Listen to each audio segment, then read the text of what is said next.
masih dengan edisi yang sama Kak, kita hadir untuk mengenal lebih dekat, ngobrol bareng kandidat-kandidat. Tapi kali ini beda Kak, karena kali ini kita kedatangannya calon kandidat Ketua Osman Putri. Kan kemarin Putra, sekarang Putri.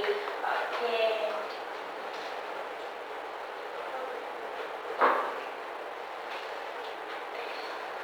Oke, mau langsung aja kita panggil tamunya? Boleh, langsung aja kita panggil kandidat nomor 01 Putri kepada Rahma Nur Safira. Silakan masuk. Rahma, selamat datang. Ini boleh pertanyaannya sekarang? Ini boleh dipakai.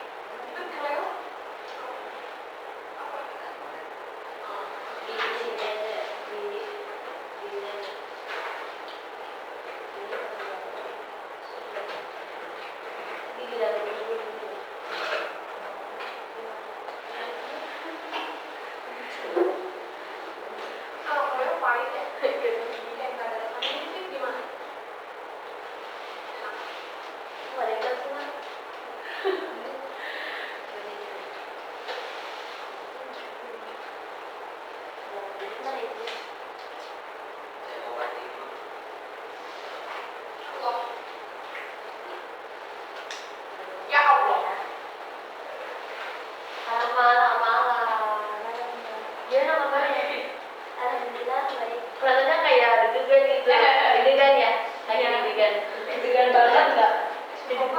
Deg-degan banget, karena santai aja kan. Santai aja, kita ngobrol biasa aja kok. Ngobrol perkenalan, kayak kenal lebih data Karahma juga. Gimana nih Kak Rahma terpilih menjadi calon Ketua Osman Putri? Gimana perasaannya? Sebenarnya deg-degan sih. Selain deg-degan? Gak nyangka. Gak nyangkanya tuh kenapa? Terus sebelumnya emang Karahma gak percaya bahwasanya bisa jadi Ketua Osman atau bagaimana? Ya, bisa seperti itu. Berarti kiranya kan awalnya tuh mungkin kandidat Ketua Osman tuh sedikit gitu terpilihnya. Terus sekarang Karahma tuh jadi kayak gak nyangka gitu ya. Tapi senang gak? Senang, ada. Kenapa enggaknya tuh apa? Ya, kita kan kalau misalnya terpilih di sekolah kan tanggung jawabnya besar. Iya sih, tanggung jawabnya besar. Tapi kalau ada nggak terpilih pun tetap jadi Osman. Iya sih. Kalau misalkan karena nggak terpilih jadi Ketua Osman, apa perasaannya gimana? Alhamdulillah. Oh, karena senang. Senang. Karena pengen banget gak sih jadi Ketua Osman? Enggak. Kenapa enggak? Kenapa enggak? Ya karena lebih berat dari bagian-bagian lain. Berarti biar gak apa yang lain aja gitu yang jadi ketua. Tapi kalau terpilih senang. Udah terlalu juga. 50-50 ya Karahma. Jadi Karahma ini gak mau ambil resiko daripada Karahma nggak siap mengemban sebagai ketua. Jadi Karahma jadi lebih milih bagian lain gitu kayaknya. Takutnya nggak bisa menjalankan gitu kan. Takutnya nggak bisa menjalankan amanahnya gitu Karahma ya. Oke, sebelumnya aku bacain profilnya Karahma dulu ya. Nama panjangnya Rahma Nur Safira, dari konsulat Cirebon, asli Cirebon loh Karahma ternyata. Cirebonnya? Karahma kelas 5 TMI. Visinya Karahma itu terwujudnya santri yang bertakwa, berakhlakul karimah, terampil dan berkualitas. Keren banget sih Kak, ininya apa? Visinya keren ya, berkualitas. Ini terwujudnya santri yang bertakwa, berakhlakul karimah, terampil dan berkualitas. Kenapa Karahma milih visinya mewujudkan santri yang bertakwa, berakhlakul karimah? Kenapa milih visinya itu? Ya, karena apa? biar santri-santri tuh biar anak-anaknya tuh biar lebih sopan ya, biar iya. Berarti meningkatkan lagi ya manfaatnya. Maksud karma berkualitas itu apa sih, Kak? Iya, santri yang berkualitas itu santri yang gimana? Yang kayak gimana? Aku belum tahu gitu. Oh, santri berkualitas itu kayak yang berprestasi, Kak? Iya. Oleh berprestasi, prestasi di bidang apapun atau di bidang akademik doang atau di bidang apa gitu. Iya. Yang gimana? Hah? Yang apa ini? Dua-duanya. Dua, semuanya ya berarti. Selain berkualitas maksudnya di sini berprestasi kan ya berkualitas itu gimana? Karena kan berkualitas itu santri yang berprestasi. Nah selain artinya itu berkualitas itu ada lagi nggak gimana santri yang gimana? Berarti santri dapat dikatakan santri yang berkualitas kalau dia udah punya prestasi tinggi gitu. Oh, ya gimana boleh jadi Yang taat kepada peraturan ya. Nah itu hal hasilnya kayak gitu, berarti itu disebut berkualitas. Nah ada lagi nggak?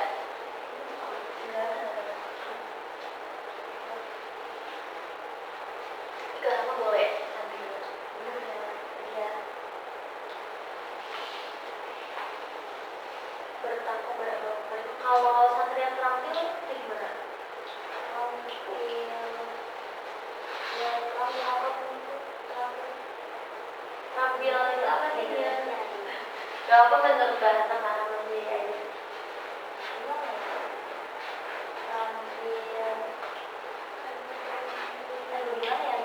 Terampil kayak supaya bisa gitu nggak sih kita terampil tuh kayak cakep lah dia, kayak kita kayak harus bisa. Nah cara mewujudkan visi karma ini nih untuk biar santri bertakwa, berakhlak karimah, terampil, berkualitas itu dengan cara apa? Dengan cara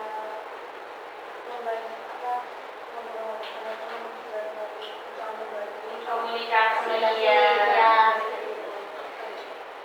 sama Komunikasi sama siapa? sama teman Sesama pengurus. Nah setelah komunikasi apa lagi hal yang dilakukan? Kan komunikasi kan itu belum berjalan kan, belum apa sih? Belum tindakan, belum ada tindakan selanjutnya tuh. Nah setelah komunikasi ngapain lagi?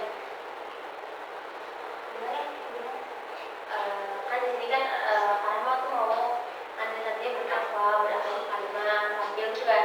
Nah caranya biar santri-santrinya pada kayak gitu gimana? Kan karena pertama bilang ngobrol dulu kan sama yang lulus. Nah itu ngobrol narpati. Gimana sih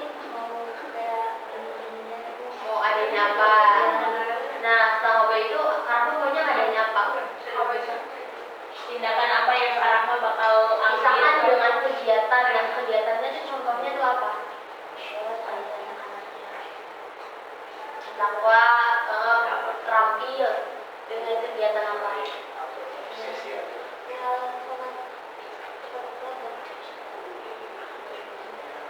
debat waktu berjamaah di masjid Ya ya. berarti maksudnya mendisiplinkan nggak sih? Mendisiplinkan lagi kegiatannya kan ini kan apalagi terampil kan kayak keterampilan kan barangkali mau ngadain kegiatan apa nih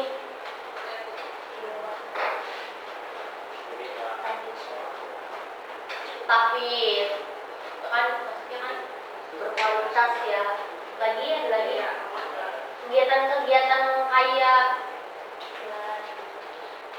bisa mau pesan ada kegiatan keterampilan apa ini kan barangkali bisa itu bakal ada itu enggak kegiatan sih ya, maksudnya barangkali ada gambaran sekarang berarti yang udah ada aja gitu ya yang udah ada aja kayak tapi udah ada tapi gitu berarti kalau kegiatan baru belum kepikiran ya selanjutnya ada apa lagi kak Apa sih Rahma hubungan antara akhlakul karimah dengan keberhasilan kegiatan yang diselenggarakan dalam apa sih gue ada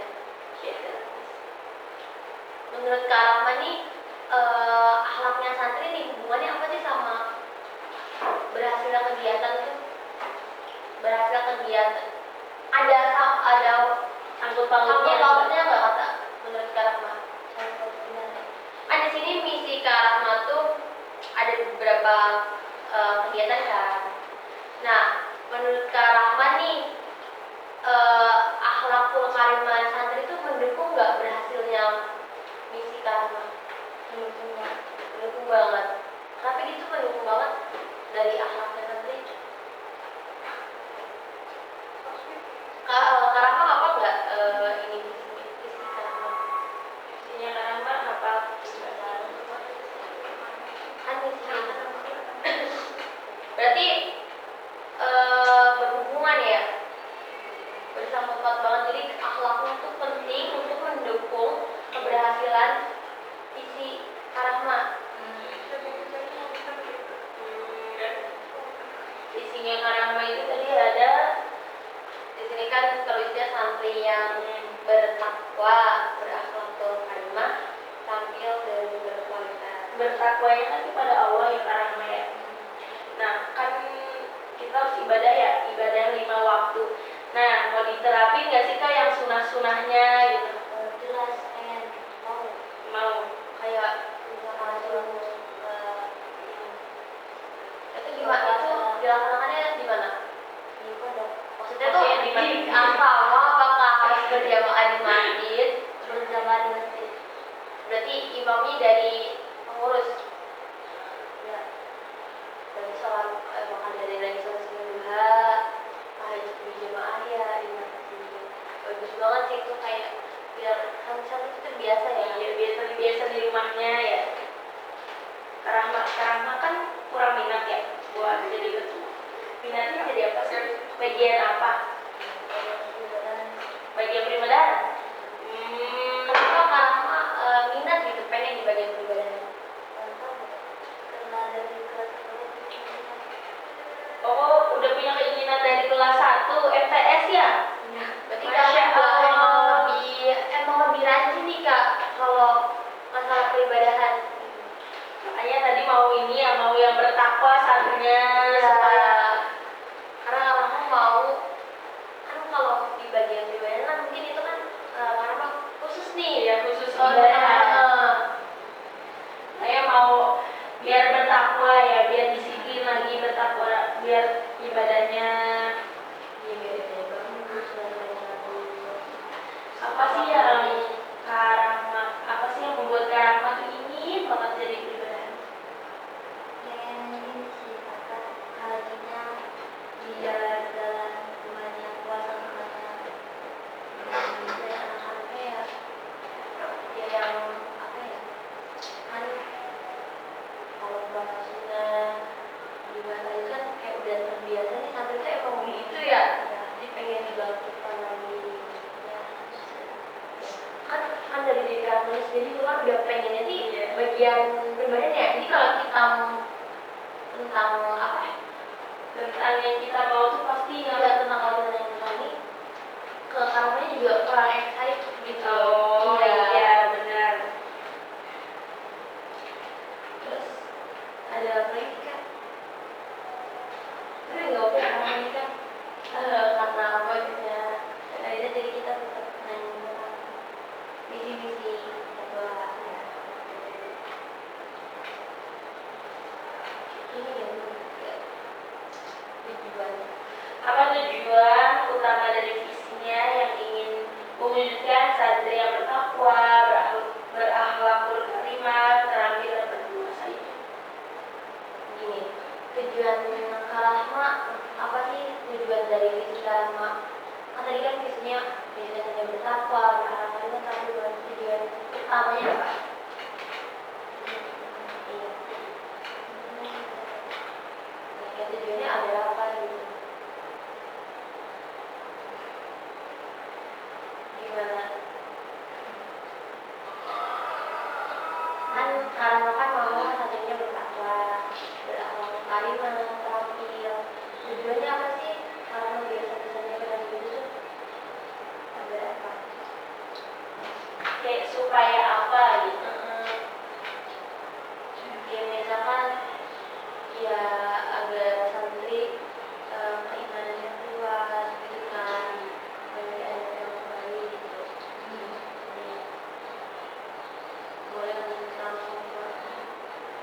apa ya? Iya. Terus apa lagi kira-kira?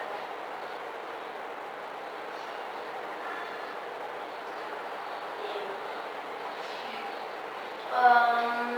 Kamu boleh ini nggak spill kegiatan yang ada hubungannya dengan keimanan ketakwaan?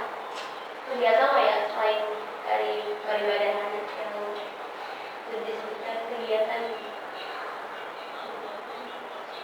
Kan kalau kegiatan yang mau dorong kan bahasa kan. Nah kalau kegiatan apa sih yang berhubungan dengan keimanan ketakwaan? Bisa nggak di sini belajar tentang ini? Kegiatan apa? Iya, kalau mas takbir. Nah itu ada lagi nggak kegiatan dari pengurusnya tuh?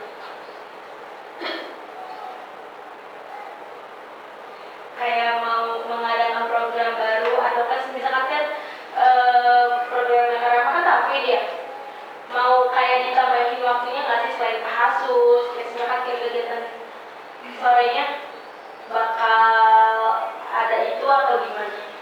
Enggak, itu kita misalnya kan kegiatan biasa. Tetap ya. Isinya tuh apa nih? Isinya ya belajar kegiatan English dan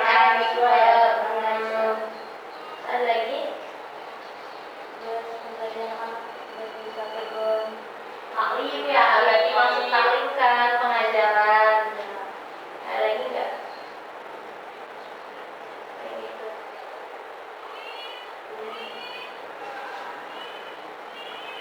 Oke, kita break dulu ya karena Oke, sekarang kita istirahat dulu. Sampai jumpa di segmen berikutnya.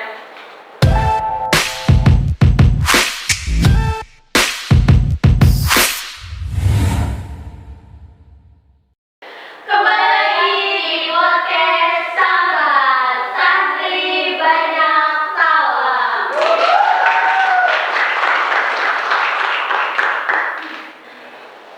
Oke kalian, itu masih lanjut ya Pak? Ya, karena belum selesai nih. Boleh lanjut ya? Yang keempat ya, Iya. bagaimana kegiatan antar angkatan dapat mendukung terwujudnya santri yang bertakwa dan memiliki akhlak mulia sih Rahma, gimana sih? Namanya saling menghargai dengan bertanggung jawab. Itu antara kebersamaan. Berarti antara apa sih? Angkatan. Berarti antara Sesama satu angkatan atau kayak adik kelas, kakak kelas atau bagaimana? adik kelas ke kakak kelas. Jadi semuanya ya dengan saling menghargai. Berarti apakah itu udah cukup menurut kamu, udah cukup mendukung terwujudnya santri bertakwa dengan santri-santri saling menghargai, menghormati, atau belum cukup? Bertanggung jawab juga itu udah cukup mendukung santri yang bertakwa ya dan berakhlak karimah. Karama, boleh tahu dong untuk karama apa? Belajar dari kegagalan adalah hal yang mudah. Boleh dijelasin nggak Kak? Contohnya apa? Jadi belajar dari kegagalan itu adalah pelajaran yang baik untuk menjadi lebih baik. Bukan. Aduh. Tak boleh diulang lagi, makanya boleh diulang. Belajar dari kegagalan. Belajar dari kegagalan adalah hal yang bisa jadi supaya orang itu mempunyai rasa kuat dan bijaksana.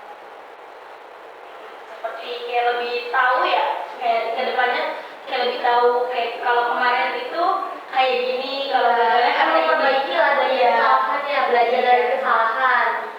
Berusaha supaya nggak salah lagi. Besok karena mau salah, oh kayak gini nih.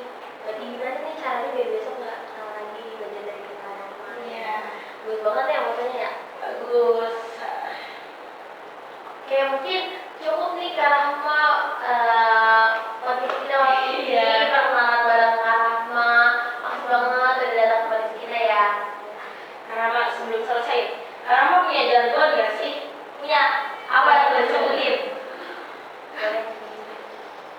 ketua yang seru pilih nomor